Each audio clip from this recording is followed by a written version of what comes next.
જો તમે નવું ઘર બંગલો કે ઓફિસ બનાવી રહ્યા હોય અને તમારે સ્ટીલનું ફર્નિચર કરાવવું હોય તો આશાપુર સ્ટીલ ફર્નિચર વાળા તમને એકદમ વ્યાજબી ભાવે ફર્નિચર કરી આપવાના છે. તો મિત્રો આપણે આવી ગયા છીએ દેવપાટી પ્લોટની માત્ર થોડાક નજીકના અંતરે આવેલા આશાપુરા સ્ટીલ ફર્નિચરમાં.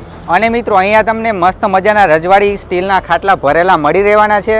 જો તમે પણ તમારા ઘરને એક મોડર્ન અને પ્રીમિયમ લુક આપવા માંગો છો તો હવે ચિંતા છોડો, કારણ કે આશાપુરા સ્ટીલ ફર્નિચર લાવ્યું છે તમારા માટે બેસ્ટ સોલ્યુશન. જો તમારે સ્ટીલની મજબૂત રેલિંગ બનાવવી હોય, સ્ટીલના હિંચકા, dining table, bed, kitchen trolley કે ઘરમાં કોઈ પણ પ્રકારનું સ્ટીલનું કામ કરાવવું હોય તો મિત્રો આ બધું જ કામ અહીંયા 304 જિંદાલ હેવી ક્વોલિટી તથા 202 મીડિયમ ક્વોલિટી એમ તમારી રિક્વાયરમેન્ટ અને બજેટ મુજબ બનાવી આપવામાં આવે છે. અને મિત્રો એટલું જ નહીં, જો તમારે ઘરમાં ડિઝાઇનર કાચ ફિટ કરાવવા હોય કે કાચ પર કોઈ સુંદર નામ લખાવવું હોય કે કાચ પર કોઈ ડિઝાઇન બનાવરાવી હોય તો આ બધું જ કામ અહીંયા તમને આશાપુરા સ્ટીલમાં કરી આપવામાં આવશે, એ પણ એકદમ વ્યાજબી ભાવે. તથા સાથે સાથે જો તમારે તમારા ઘરને ફેન્સી લાઇટોથી સજાવવું હોય તો લાઇટિંગ નું કામ પણ આશાપુરા સ્ટીલ ફર્નિચરમાં તમને કરી આપવામાં આવશે. તો મિત્રો ક્વોલિટી અને વિશ્વાસપાત્ર કામ માટે આજે જ સંપર્ક કરો આશાપુરા સ્ટીલ ફર્નિચર નો. એડ્રેસ અને કોન્ટેક્ટ નંબર ડિસ્પ્લે ઉપર આપેલા જ છે. તો સુરેન્દ્રનગર વાસીઓ વહેલી તકે પહોંચી જજો આશાપુરા સ્ટીલ ફર્નિચરમાં.